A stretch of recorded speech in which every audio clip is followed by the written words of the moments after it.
السلام علیکم مرګرو، تاسو ته دا کومه ویډیو چې په دې سیډ باندې ښکاري دا یو نوجوان دی د علي ضلع بټګران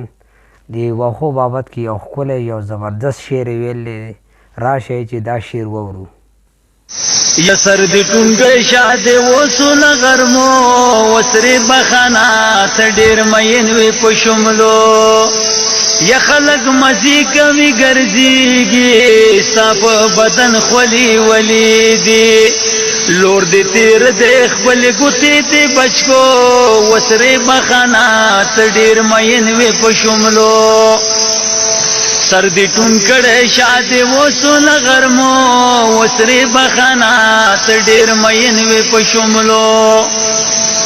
یا سرمن چې خخ شي مخترام زړګې دي شي قلم قلم جي شي کپړونه دي تاو شوي تر ویښتو وسرې بخانه ته ډېر مین وې په شملو سر دی ټون کړه شاده وسونه غرمو وسرې بخانه ته ډېر مین وې په شملو یا ماران ګرځېږي بې اختیاره زړه بادې څنګ شي په قلاره د بوټي کش سره ستا رنګ به تښتېدو وسرې بخانه ته ډېر مین وې په شملو سر دې ټون کړی شاده وسونه غرمو وسرې بخانه ته ډېر مین وې په شملو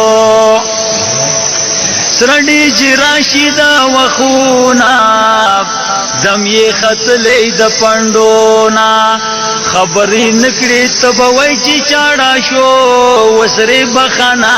ته ډېر مین وې په شملو سر دې ټون کړی شاده وسونه غرمو وسرې بخانه ته ډېر مین وې په شملو یا اسمان کې لگا چې وریا شي موږ د سرډي سړي خراب شي خدایا باران مکړې قودي دي په دلو وسرې بخانه ته ډېر مین وې په شملو سر دې ټون کړی شاده وسونه غرمو وسرې بخانه ته ډېر مین وې په شملو یزم یا سمی اولاد علائیم پزر سوره زخمی زخمیم یار میں خپل نشو دا ارمان میں پاتی شو وسرې بخانه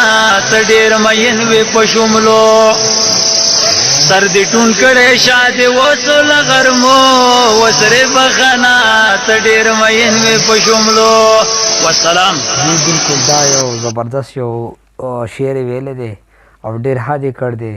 نو ډېر ښایسته شعر و. نو داسې شعرونو دپاره زموږ د یوټیوب چینل سبسکرایب کړئ.